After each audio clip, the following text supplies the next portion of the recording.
Hello students, दृश्य success academy online classes में एक बार पुनः आपका स्वागत है। मैं विशाल सर एक बार पुनः आपका स्वागत करता हूं। जैसा कि मैं लगातार आपको इंडियन राइटर्स इन इंग्लिश के वीडियोस दे रहा हूं और इंडियन राइटिंग इन इंग्लिश में जो पीजीटी से संबंधित जो राइटर्स हैं उनके वीडियोस में विस्तृत रूप से और उनके जो मोस्ट इम्पॉर्टेंट एमसीक्यूज़ क्वेश्चंस हो सकते हैं उनसे रिलेटेड वीडियोस में दे चुका हूं।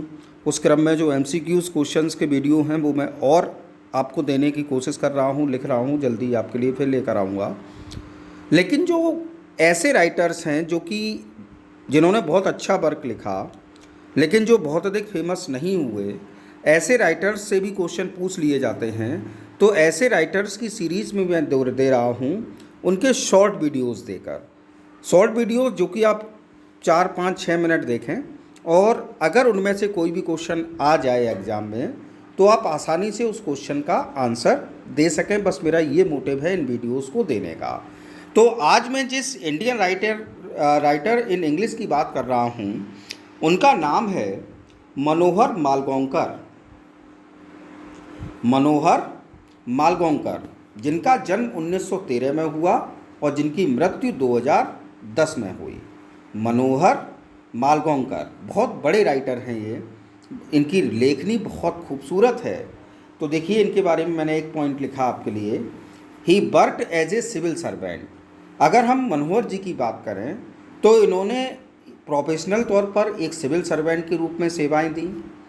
द कंटेम्प्रेरीज ऑफ मनोहर वर, अगर हम मनोहर जी के समकालीन लेखकों की बात करें तो ये समकालीन लेखक हैं मुल्कराज आनंद जी, खुशवंत सिंह जी और कमला मार्कंडेय जी।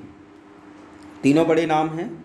मुल्कराज आनंद जी जिनके बारे में बता चुका हूँ आपको विस्तृत रूप से, खुशवंत सिंह जी जिनको लेकर मैं जल्दी ही आपके लिए वीडियो लेकर आऊँगा, और कमला मार्कंडेय जी, इनके बारे में भी मुझे आपको वीडियो देना है। तो ये इनके समकालीन लेखक हैं।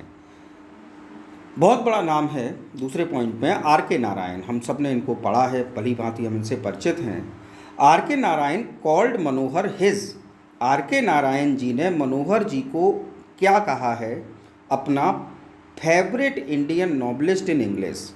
यानी कि आर.के. नारायण जो कि स्वयं इतने बड़े नॉवलिस्ट हैं, जो कि स्वयं बहुत बड़े स्टोरी राइटर हैं, उन्होंने मनोहर मालगोंकर जी को अपना favourite Indian novelist in English कहा है। तो आप सोच सकते हैं कितने अच्छे लेखककार हैं ये मनोहर जी।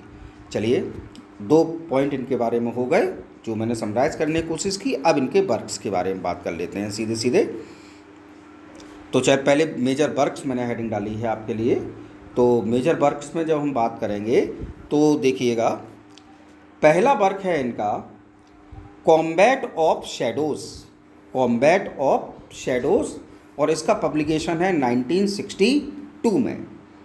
दूसरा वर्क है इनका द प्रिंसेस 1963 में।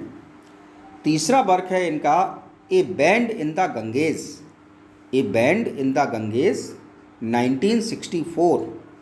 उसके बाद चौथे नंबर पर इनका वर्क है स्पाई इन अंबर, स्पाई इन अंबर 1971 में ये आया। और पांचवा वर्क है द डेविल्स विंड, जिसका पब्लिकेशन होता है 1972 में। तो फिर से समझ लीजिए, पहला work combat of shadows, publication है 1962 में। दूसरा वर्क है द प्रिंसेस, पब्लिकेशन है 1963 में। तीसरा वर्क है band in the Ganges, publication है 1964 में। चौथा वर्क है स्पाई इन अंबर, पब्लिकेशन है 1971 में। और उसके बाद द डेविल्स विंड, और इसका पब्लिकेशन है 1972 में। चलिए और वर्क की बात कर लेते हैं। अगला वर्क है मनोहर जी का distant drum, distant drum, publication है 1974। फिर अगला वर्क है कृष्णा शाह शालीमार, कृष्णा शाह शालीमार। फिर अगला वर्क है the man who killed Gandhi, बहुत फेमस हुआ ये नॉवेल इनका। ये नॉवेल जो है the man who killed Gandhi, जिसका पब्लिकेशन 1978 में हुआ है, ये आप कह सकते हैं मनोहर जी के मोस्ट फेमस वर्क्स में से ये एक है, the man who killed Gandhi. उसके बाद 9 नंबर पर इनका वर्क है द सी हॉक, जिसका पब्लिकेशन होता है 1979 में। और 10 नंबर पर इनका वर्क है Q from the inner voice, Q from the inner voice the choice before big business, और इसका पब्लिकेशन होता है 1980 में। आप लोग विशेष ध्यान रखिएगा, क्योंकि हम लोग क्या करते हैं, जो जितना सिलेबस हमें दे दिया जाता है हम उसी के इर्द गिर्द भटकते रहते हैं। आपके सामने जब आप मास्टर्स करे हुए होते हैं तो और भी चीज़ें हैं। आप पीएचडी एंट्रेंस की तैयारी कर सकते हैं जिस यूनिवर्सिटी से आप चाहें। आप नेट जेआरएफ की तैयारी कर सकते हैं जब आप ग्रेजुएट हैं, सॉरी पोस्ट ग्रेजुएट हैं इंग्लिश से। तो ये राइटर्स जो हैं कहीं अलग से राइटर्स नहीं आते, नेट के पेपर में भी यही राइटर्स पूछे जाते हैं जिनके बारे में आपको वीडियोस दे रहा हूँ। तो कृपया करके ज़्यादा समय नहीं देना पड़ता है आपको, 5 मिनट 6 मिनट 7 मिनट, और इसमें मैं शॉर्ट वीडियो समाप्त कर रहा हूँ। इनके वर्क्स को आप लोग लिख लें, ध्यान कर लें, तो ये आपको बहुत बेनिफिशियल होने वाले हैं। चलिए नेक्स्ट, अगला वर्क है इनका मनोहर जी का बंदीकूट रन इनसाइड गोवा 1982। ये नॉवेल इनका बंदीकूट रन इनसाइड गोवा, इसका पब्लिकेशन होता है 1982 में। एक प्रिंसेस इनका पहले वर्क आ चुका है। दूसरा देखिए, princess the autobiography of the dowager Maharani of Gwalior, princess the autobiography of the dowager Maharani of Gwalior, और इसका पब्लिकेशन होता है 1985 में। 13 नंबर पर इनका वर्क है द गार्लैंड कीपर्स, जिसका पब्लिकेशन होता है 1986 में। ठीक है ना। फिर उसके बाद देखिए मनोहर जी का प्रिंसेस आया जो कि ग्वालियर की महारानी को लेकर था। उसके बाद इसका एक और इन्होंने नॉवेल दिया, एक ऑटोबायोग्राफी है ये भी एक बुक, द लास्ट महारानी ऑफ ग्वालियर एंड ऑटोबायोग्राफी 1987 में ये पब्लिश होता है, द लास्ट महारानी ऑफ ग्वालियर एंड ऑटोबायोग्राफी, और इसका पब्लिकेशन होता है 1987 में।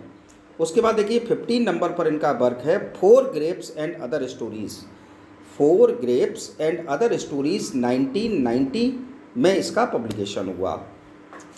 उसके बाद नेक्स्ट वर्क है कैक्टस कंट्री 1992। बहुत अच्छी बुक है ये इनकी, कैक्टस कंट्री।